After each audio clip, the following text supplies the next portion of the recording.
Je profite de ce moment de vidéo accélérée pour faire quelques précisions. Je ne suis pas un dieu ou un saint de la mécanique. Mes vidéos de montage ou de préparation n'engagent que moi. Ce que je veux dire, c'est que toutes mes réalisations sont faites avec de la passion, de la recherche d'informations et une envie de toujours faire bien et plus encore, avec le plus possible de minutie et de réflexion. En conclusion, pour moi c'est la meilleure façon de faire, à bon entendeur.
message. And the only song I can really kind of think of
Wow.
something appropriate for us that has a message.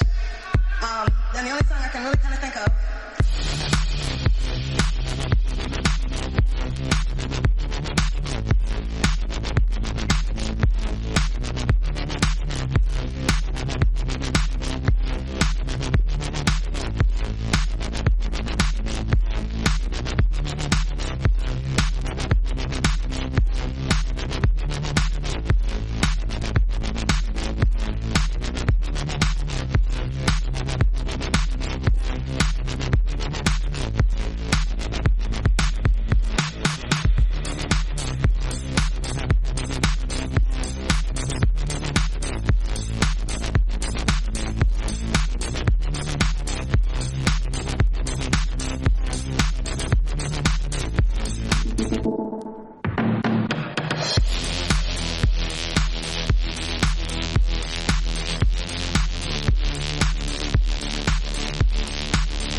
Wow.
On va commencer à démonter les arbres à cam et on va faire en sorte de monter les culasses sur le moteur sans joint de culasse, faire un montage de distribution complet à blanc, c'est-à-dire remettre tout en place mais ça ne sera pas utilisé. C'est juste pour pouvoir faire tourner le moteur à la main. Par ce montage à blanc, on va faire en sorte de calculer l'épaisseur du joint de culasse nécessaire, à savoir quand les pistons remontent, les soupapes remontent aussi, mais il y a toujours un moment où les soupapes sont à quelques millimètres du piston. Il faut avoir un espace minimum de 3,1 mm. Donc pour ça, comme c'est un petit peu casse-bonbon dans le sens où on ne sait pas, vu que le moteur n'était pas nous à la base, s'il a été rectifié et de combien il a été rectifié en surfaçage, que ce soit les culasses ou le haut moteur par lui-même. Donc du coup on va faire une façon un petit peu spécifique, ça s'appelle faire un squish. Il y a plusieurs façons de faire le squish, c'est-à-dire de prendre un fil d'étain à souder, vu que c'est assez mou, de le mettre en travers sur le piston, refermer l'ensemble, faire tourner le moteur et à la compression, donc au croisement des soupapes et du piston, ça vient écraser l'étain et on mesure avec un pied à coulisse, on mesure l'épaisseur. Sauf que pour trouver un étain à 3 mm de diamètre minimum, voire 3,5 pour avoir une bonne dimension, ça va être difficile. Donc en fait ce qu'on va prendre, on va prendre ces bâtonnets là en plastique qui font 3 mm d'épaisseur qu'on va mettre en travers. Ces bâtonnets vont donc se retrouver écrasés et on aura, vu qu'ils sont creux, on aura une épaisseur. Mais pour avoir plus de facilité et d'avoir une marge d'erreur vraiment minimum, on va prendre aussi de la pâte à modeler. Donc on va prendre la pâte à modeler, on va faire une boule, on va prendre du scotch à peintre qui va faire le diamètre de la soupape. On va le côté collant vers nous, on va mettre un peu de pâte à modeler sur toute la surface. On va remettre un bout de scotch à peintre par-dessus pour que ça fasse comme un matelas. Et avec ça en travers, c'est bien qu'on aura deux notions d'épaisseur avec le petit truc en plastique et en même temps avec la pâte à modeler. Et comme il y aura le scotch du peintre dessus, ça évitera qu'à la mesure, ça s'écrase. Et on aura l'épaisseur nécessaire du joint de culasse. Donc on va tout remonter, en même temps ça va nous faire un petit briefing de comment caler cette distribution, comment tout remonter tout simplement. Allez c'est parti. Donc première chose à faire tout de suite, on va démonter l'arbre à cam, enfin les arbres à cam. Alors il y a une chose importante à savoir sur le démontage, comme pour le remontage, c'est qu'il faut respecter l'emplacement des chapeaux d'arbres à cam, d'accord. Faut respecter donc l'ordre de montage, c'est-à-dire qu'ils reprennent bien leur place et surtout le sens, hein, qui est qui est prioritaire. Hein. Donc on se trompe pas, on le démonte à cet endroit-là, on le remettra à cet endroit-là dans le même sens. Allez, on va en faire un et puis on fera l'autre après.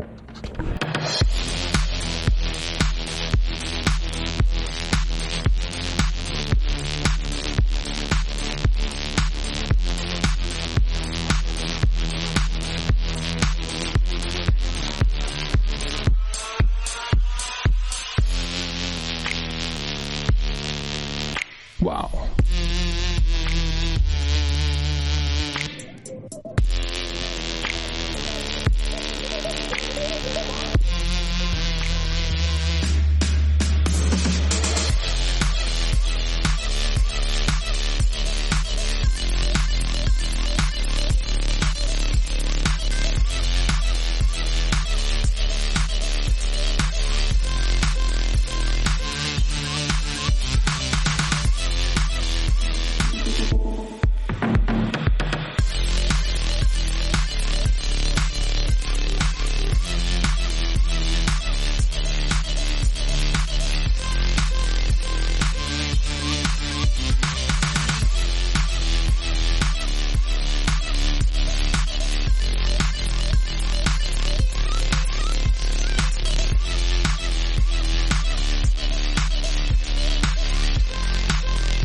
Donc le truc il est tout simple, en fait faut savoir que ici le piston, on va mettre ça à peu près ici, on va se servir du repère, voilà tout simplement du bâtonnet.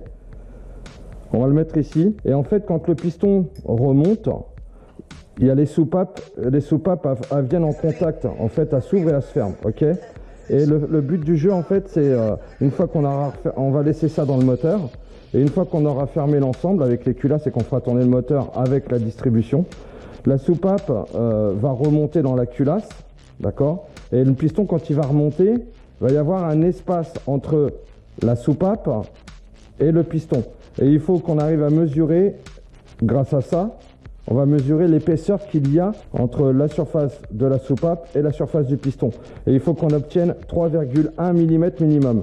Si on les a pas, on aura forcément, vu que ça sera écrasé, on va redémonter. Et quand ça sera écrasé, on pourra mesurer ici l'épaisseur, d'accord? On pourra mesurer l'épaisseur. Et en mesurant l'épaisseur, si on n'a pas 3 mm 1 minimum, on pourra prendre un joint de culasse d'une hauteur différente pour obtenir cet espace nécessaire au fonctionnement correct du moteur. Voilà, tout simplement. C'est un système comme un autre. Vous savez tout. Alors pourquoi utiliser de la pâte à modeler? Tout simplement parce que c'est le seul élément qui peut être écrasé sans forcer sur la tige de soupape et sans forcer sur le piston. Et automatiquement, si on force sur le piston, on peut l'abîmer, on peut abîmer son axe, on peut abîmer la bielle. Et donc ça, c'est un élément qui est tellement maniable que si on appuie dessus, ça s'écrase. Donc ça risque pas d'abîmer les éléments. C'est tout simple, il fallait juste y penser. Donc nous, c'est ce qu'on va faire. On va mettre ça comme ça. Donc on va mettre les deux pâtes à modeler ici. On va mettre les deux pâtes à modeler aussi là. Et comme ça, partout, on enlève tous les pistons. Et on fermera et on mesurera l'épaisseur. La soupape elle vient en travers comme ça en fait, hein, elle n'est pas droite là, comme ça, hein, mais elle est plutôt droite comme ça. Et en fait on va mesurer l'espace qu'il y a entre le piston et la soupape ici quand le moteur, les pistons sont en haut. Et il faut qu'on ait 3 mm 1 minimum d'épaisseur entre les deux, de vide en fait, tout simplement. Allez, on continue.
Something appropriate for us that has a message.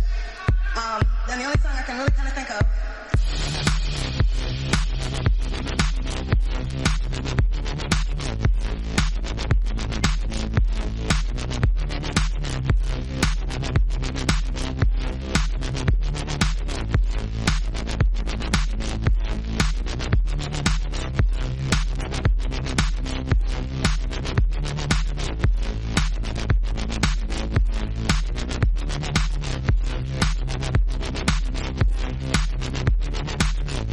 On a mis en place donc les témoins en plastique qui sont prêts à être écrasés avec la pâte à modeler. Donc on aura deux mesures possibles. Grâce au scotch, la pâte à modeler restera, je dirais, fiable à la mesure. Mais en plus de ça, ça évitera qu'elle se colle sur les pistons et sur les soupapes. Le témoin ici va donner une mesure d'écrasement et la pâte à modeler donnera aussi une mesure. Comme ça, on a deux mesures en une. Enfin, je l'espère, on verra ce que ça va donner. Donc, bien sûr, là, on est sur le côté admission air et là, on est sur le côté échappement, hein, tout simplement. Tout est calé normalement pour bien prendre les mesures. On va le faire sur 4 pistons. On va laisser ceux du milieu. Je pense que en faisant une synthèse des résultats sur les 4 pistons, on pourra avoir à peu près le niveau d'épaisseur du joint de culasse qui sera nécessaire pour pouvoir refermer correctement le bloc moteur. Donc on va pouvoir commencer à mettre les culasses. On va les serrer dans l'ordre de serrage, mais pas au couple, parce que c'est pas nécessaire. On va rapprocher peut-être à un quart du couple, histoire d'avoir au moins un serrage cohérent partout.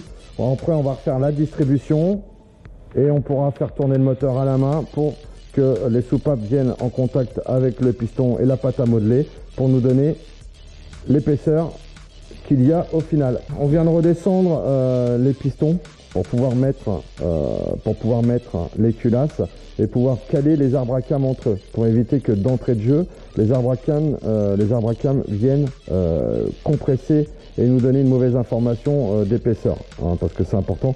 Si la soupape descend et qu'on remonte après, ça va être un petit peu chiant. Donc il va falloir faire attention à ce problème-là, c'est-à-dire de ne pas avoir une fausse indication en calant le moteur et en faisant tourner les arbres à cam pour caler tout ça ensemble, surtout pas remonter les pistons si les soupapes sont sorties, sinon ça va nous donner une mauvaise information. Allez, c'est parti, on monte la culasse.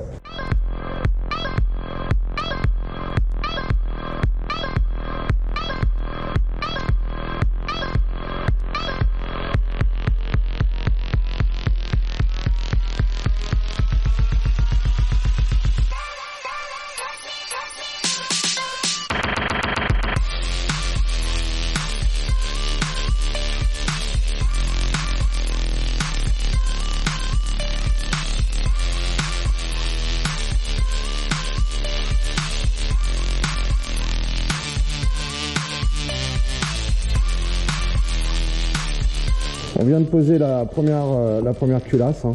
Donc on a les informations constructeurs ici pour pouvoir serrer l'ordre correct, hein. Donc 1, 2, 3, 4 et ainsi de suite, hein. Voilà.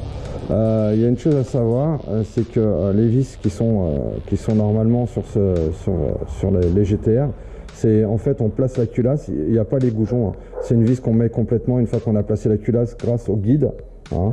Et les guides qui sont ici par exemple, et en fait une fois il y en a un autre ici, une fois qu'on a mis la culasse, on vient mettre les vis, hein. Mais comme ici c'est des vis de chez ARP, hein, on fait pas comme ça. Donc comme c'est des vis de compétition, on met déjà les goujons et après on remet les boulons, en sachant que ces vis là ont déjà été utilisées. Donc on va pas remettre les vis neuves pour serrer, on va mettre celles qui ont déjà été utilisées étant donné que après elles sont foutues, donc on s'en fout. Mais au moins on préserve les vis qui sont toutes neuves et on va pouvoir serrer. Alors on va pas serrer au couple, hein, comme expliqué, parce que déjà le serrage du couple ici, comme il est indiqué 40 Nm, c'est pas possible, hein, parce que ces vis là vont être serrées sur une force bien plus importante et ça se trouve il n'y aura même pas d'angle de serrage en plus à faire derrière. Donc ça c'est une chose, hein, comme ici on voit 65 degrés, donc on n'aura peut-être pas besoin de faire ça.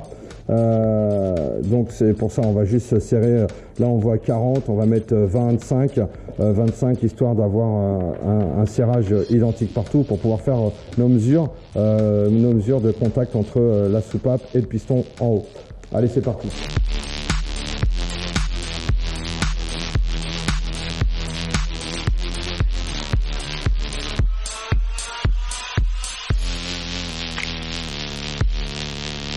Wow.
appropriate for us that has a message. Then the only song I can really kind of think of.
Wow.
Wow.